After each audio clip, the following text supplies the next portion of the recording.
अस्सलाम वालेकुम नाजरीन। जीडीए के सरबराह पीर पागारो भी मैदान में आए कि मेरा हिस्सा कहाँ है, मेरा हिस्सा क्यों खाया गया, मुझे क्यों दीवार से लगाया गया, मेरा आखिर कसूर क्या है। ये गेट नंबर 4 को बड़े ही ललकार अंदाज में कल प्रेस कॉन्फ्रेंस के ज़रिए पीर पगारो का पैगाम पहुंचा। अब धरना होगा किसके खिलाफ। पीर पगारो पहले तो मान रहे हैं कि इनको नताज दिए गए हैं। जी हाँ नाजरीन, पीर पगारो कहते हैं कि मेरे पास एक मुश्तरका दोस्त आया था इस्टेब्लिशमेंट का और मेरा, जिसने कहा कि आप जीडीए को ख़त्म करें और फंक्शनली को ज़िंदा करें, आपको अपनी नशिस्तें मिलेंगी। जिस पर मैंने कहा कि दोस्तों से मैं गद्दारी नहीं कर सकता। जिस पर उन्होंने कहा कि आपको नशिस्तें इतनी नहीं मिलेंगी। 2 सीटें जीडीए सिंध से जीती है, वो भी पीपल्स पार्टी को कल पीर पगारो ने वापस करने का ऐलान किया कि ये भी मैं वापस करता हूँ अपनी फ़ौज को कि वो आसिफ जरदारी साहब को वापस दे दें दोनों सीटें। किंगरी और सांगड़ से जीडीए 2 नशिस्तें जीती है। वहाँ पर जमात इस्लामी भी सरापा एहतजाज है। हाफिज नईमुल्ला ने भी अपनी नशिस्त छोड़ दी। पीपल्स पार्टी एहतजाज कर रही है बलूचिस्तान में, तो दीगर जमातें भी सरापा एहतजाज हैं। मौलाना को भी केपीके से नाकामी नसीब हुई। सिंध में क्लीन स्वीप किया पीपल्स पार्टी ने, तो पीर पगारो ने जीडीए के रहनुमाओं के साथ फट पड़े। कहा कि अब धरना होगा हैदराबाद बाईपास पर। 16 फरवरी का ऐलान कर दिया है धरने का। तो दूसरी जानिब नाजरीन, नून लीग पीपल्स पार्टी भी हुकूमत साजी का सिलसिला शुरू कर रखा है, लेकिन मामला तय नहीं पा रहे। सीएससी का इजलास हुआ पीपल्स पार्टी का, तो उसमें सारे ही मेंबरान ने एहतजाज किया कि या तो वज़ीर आज़म बिलावल भुट्टो को बनाएं और नून लीग के शर से बचें, या आपके पास अक्सरियत नहीं है, आज़ाद अरकान नहीं आ रहे, तो आप हो जाएं कायदे हिज़्ब इख्तिलाफ, यानी बिलावल भुट्टो को बना दें। जिस पर सीएससी का इजलास बिना किसी नतीजे के ख़त्म हुआ।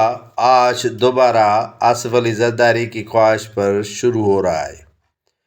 पीपल्स पार्टी और नून लीग में मफाहमत पर पंजाब से पीपल्स पार्टी के रहनुमा नाला और खाइफ हैं।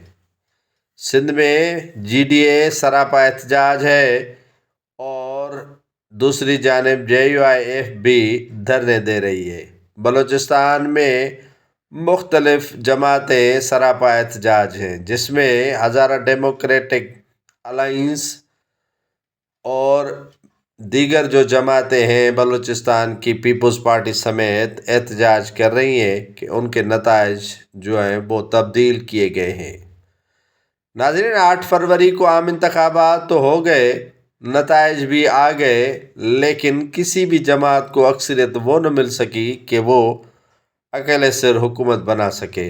नून पीपी की मोहताज है और पीपी आज़ाद अरकान की मोहताज है, लेकिन आज़ाद अरकान को भी जमात नहीं होने के बायस वो भी परेशानी में मुब्तला है कि किस की छतरी तले पनाह हासिल करें।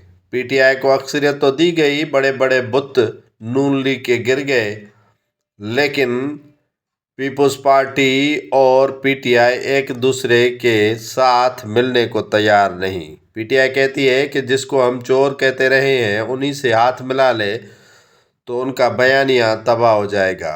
अगर बिलावल भुट्टो बाप की सियासत से दूर हो जाएं तो हम उनके साथ मिलकर नून लीग का मुकाबला कर सकते हैं।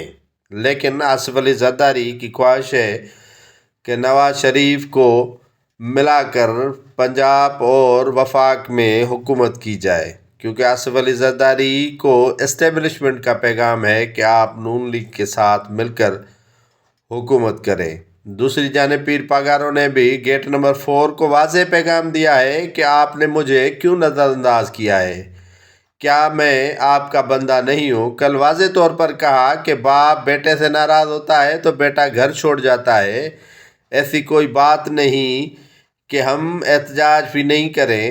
اسٹیبلشمنٹ کے حوالے سے جب صحافیوں نے پوچھا کہ پیر صاحب آپ احتجاج کر رہے ہیں تو اسٹیبلشمنٹ ناراض نہیں ہوگی، تو اسٹیبلشمنٹ کا حوالہ دیتے ہوئے باپ بیٹے کا تذکرہ کیا۔ کوئی بھی جینون نے سابق آرمی چیف جنرل ایاز لطیف پلیجو سے لے کر زین شاہ سے لے کر کہ سیاستدانوں کو انہوں نے کس طرح نچوڑا۔